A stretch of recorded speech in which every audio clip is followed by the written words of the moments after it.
राज्यातील शेतकऱ्यांना पीक विम्यासंदर्भामध्ये मोठी बातमी आहे। 2023चा जो काही रखडलेला पीक विमा होता, त्यासोबतच 2024चा अग्रिमचा पीक विमा, त्या संदर्भामध्ये मोठी माहिती व मोठी बातमी आनंदाची आलेली आहे शेतकऱ्यांसाठी। त्यासोबतच पुढील मोठी बातमी आहे, मुख्यमंत्री पदाचा भाजपचा मार्ग झाला मोकळा। एकनाथ शिंदे, भाजपच्या वरिष्ठांचा निर्णय आमच्यासाठीही अंतिम। शिंदेचा दावा नाही, निर्णय मोदी शहांवर सोपविला। अमित शहा यांच्यासोबत दिल्लीत आज 3 पक्षांच्या नेत्यांची बैठक। फडणवीस पुन्हा परतण्याच्या मार्गावर, लवकरच होणार मुख्यमंत्री यांची घोषणा। तर भाजपच्या हाती मुख्यमंत्री पदाचा मार्ग झाला आहे मोकळा। अग्रिमच्या वाटपाच्या यादीतून 44,000 शेतकऱ्यांना वगळले। सोयगाव तालुक्यातील प्रकार, विमा कंपनीबाबत संतापाचे वातावरण। खरीप हंगाम पिकांचे नुकसान झालेल्या शेतकऱ्यांना देण्यात येणाऱ्या पीक विम्याच्या 25% अग्रिम वाटपातून सोयगाव तालुक्यास वगळण्यात आले असून, याचा पीक विमा काढलेल्या 44,053 शेतकऱ्यांना फटका बसलेला आहे। यामुळे संतप्त शेतकरी हे रोष व्यक्त करत आहे। अग्रिम मिळेना, 7.25 लाख शेतकऱ्यांना प्रतीक्षाच। विमा कंपनीचे राज्याकडे बोट, कलेक्टरच्या आदेशाचे काय? प्रधानमंत्री पीक विमा योजनेअंतर्गत हंगामातील प्रतिकूल परिस्थितीमुळे झालेली नुकसान भरपाई म्हणून जिल्ह्यातील 7,12,867 शेतकऱ्यांनी जवळपास 350 कोटी रुपयाचा अग्रिमचा पीक विमा आतापर्यंत मिळणे हे आवश्यक होते। परंतु जिल्हाधिकाऱ्यांनी अधिसूचना काढून 55 दिवसाचा कालावधी उलटलाय। मात्र त्याकडे कंपनीने काळाडोळा केल्याचे दिसून येत आहे। यामुळे शेतकऱ्यांच्या हातामध्ये नुकसान होऊन देखील शेतकऱ्यांना प्रतीक्षा करावी लागत आहे पीक विमा भरपाई संदर्भामध्ये। गोंदिया जिल्ह्यातील 50,000वर शेतकरी बोनसपासून वंचित राहणार। 1,71,786 शेतकऱ्यांनी केली होती नोंदणी। नुकसान भरपाईला मुक्या वेळ लागणार, गोंदिया जिल्ह्यातील महत्त्वपूर्ण बातमी। पराभवानंतर महाविकास आघाडीत स्वबळाची भाषा सुरू, उद्धव सेनेच्या आगामी बैठकीमध्ये निवडणुकीबाबत चाचपणी सुरू। शासकीय रुग्णालयात अन्नधान्य घोटाळा, 8 वर्षापूर्वीची तक्रार, रुग्णालयांना मागविला पाठपुराव्याचा तपशील। शेंगा पोकळणाऱ्या अळीचा तुरीवर प्रादुर्भाव, शेतकरी धास्तावले। ढगाळ हवामानाचा परिणाम, उत्पन्नावर परिणाम होण्याची शक्यता, शेतकरी संकटात।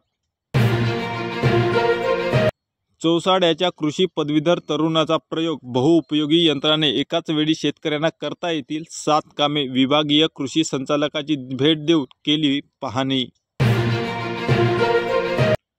शेतकरी, उद्योजक, तरुण कामगाराच्या प्रश्नाची सोडवणूक नव्या सरकारने करावी, बीड जिल्ह्यातील समस्त युवकांची मागणी। कापूस सीताफळ उत्पादक शेतकरी जालना जिल्ह्यातील आजही संकटात, नुकसान भरपाई द्यावी, शेतकऱ्यांची मागणी। हजारांचा खर्च केला, रुपयाला का बघायचे? 15 तारीखपर्यंत पीक विमा भरा, कृषी विभागाचे शेतकऱ्यांना आवाहन।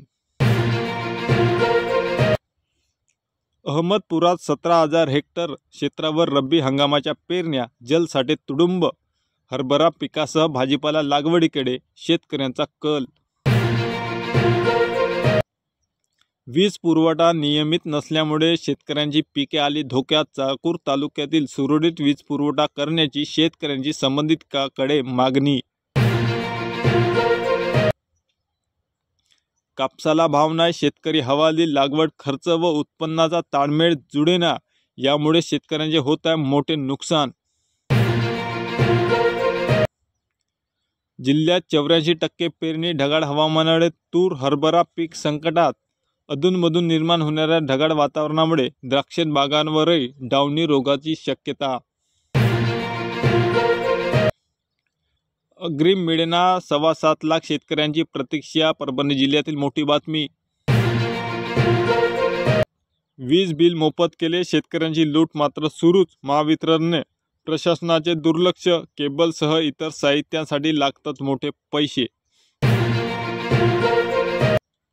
निवडणुकीच्या आश्वासनात शेतकरी मात्र कोरडाच। मोजतात 10 क्विंटल, प्रत्यक्षात उचलली जातात 11 क्विंटल संत्री. वायुभराच्या नावावर शेतकऱ्यांची मोठी लूट. सातबारा ऑनलाईन करण्यासाठी शेतकऱ्यांची होत आहे धावपळ. बातम्या भंडारा जिल्ह्यातील. धुके ढगाळ वातावरणाचा आता तूर पिकाला बसतोय फटका. धारगाव परिसरातील चित्र. उत्पादनात घट होण्याची शक्यता. पीक वाचवण्यासाठी शेतकऱ्यांची मोठी धावपळ. निवडणूक आटोपली, आता पीक विमा वेळेत काढून घ्या. पीक विमा काढल्यास नुकसान भरपाईचा मिळेल लाभ, अन्यथा राहावे लागेल शेतकऱ्यांना वंचित. जिल्हाधिकारी कर्डिले पोचले शेतकऱ्यांच्या बादावर. कापूस वेचणीही आतापर्यंत पर्यावरणपूरक. 12,240 पिशव्यांचाही पुरवठा. पांढऱ्या सोन्याची व्यापाऱ्यांकडून लूट. CCIची ठराविक केंद्र सुरूच. कापसाची कवडी मोल भावाने होत आहे खरेदी, यामुळे शेतकऱ्यांचं अतोनात नुकसान. 1,500 की 2,100 लाडक्या बहिणींना 6व्या हप्त्याची लागली आहे प्रतीक्षा. मुख्यमंत्री लाडकी बहीण योजना. अकोला जिल्ह्यात 4,40,000 महिला लाभार्थी. ज्वारीसाठी 30 नोव्हेंबर अन् भुईमुगासाठी 31 मार्चपर्यंत भरता येणार आहे पीक विमा. शेतकऱ्यांना पीक विमा भरपाईसाठी कृषी अधिकाऱ्यांचे आवाहन. या होत्या महत्त्वपूर्ण बातम्या. आपण नवीन असाल तर चॅनलला सबस्क्राईब करा.